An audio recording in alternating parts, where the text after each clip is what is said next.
Hello YouTube, today I have several updates. A build along that I'm building, that this is the product of. This is my reinforced Sipahi bow. 1-inch PVC, rammed through and reinforced from here to here with 3/4 inch PVC. That was one of the hardest things I've ever done with PVC.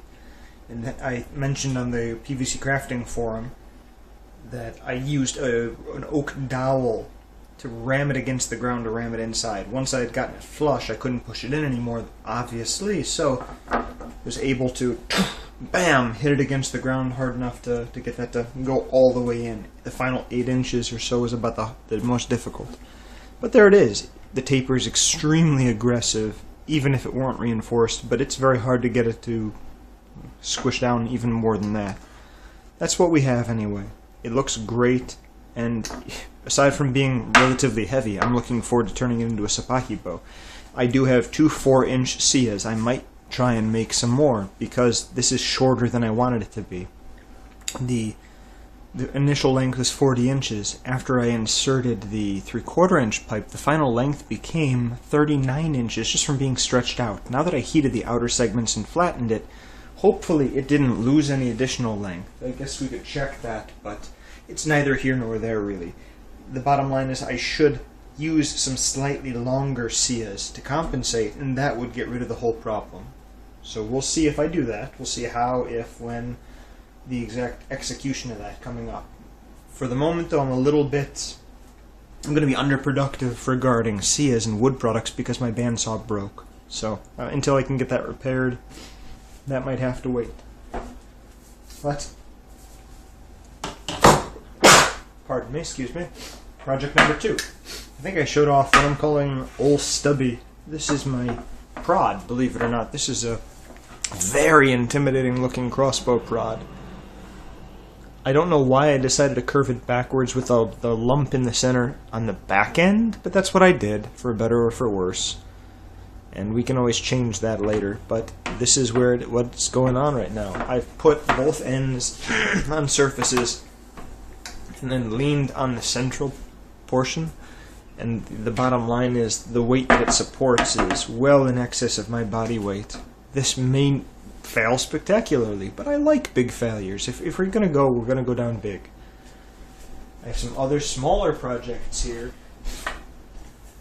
This is going to be a surprise. In a few days I'm going to have a new weapon of the week that's going to be made pretty much entirely out of these two. You'll have to just wait and see. And while we're at it, here's the string for the crossbow. I have no idea how hard this is going to be to get it on. 550 paracord, so that's really the weakest point in the entire chain, as it were. The string is comprised of 9 strands of Dacron B50.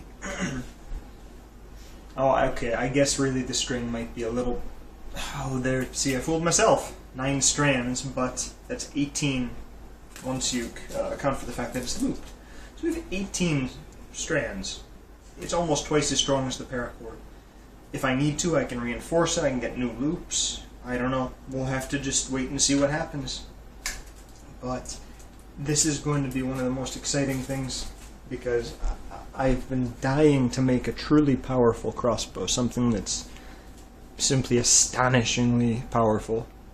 We had a old a stove in the garage for a while. I was sort of anxious to take it out to one of my buddies' land and shoot it with a crossbow, see if we can get a bolt to go right through it to transpierce it completely. Those are the things that I'm working on, but I've got one more thing to show you.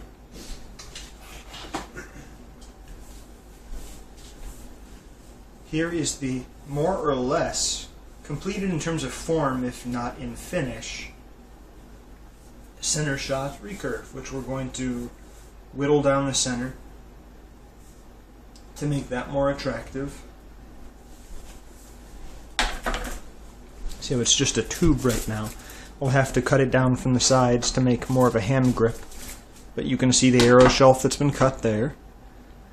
It's in really good shape, and the limbs here, they're heavily deflexed, so the bottom line is when strung I think at full draw it might be 15 pounds. It will be a surprisingly efficient 15 pounds. Much better than, say, the half-inch bows, but I really am not expecting good things out of it until I remove quite a bit of that deflex. I'm looking forward to trying, and eventually, once we get the handle shaped up, to shooting it. But I just want to let you know where things are, because I had the build along yesterday. So, here are all the projects that I've got on my plate, and keep watching, and let's have fun building and finishing all this stuff. Thanks a lot, YouTube.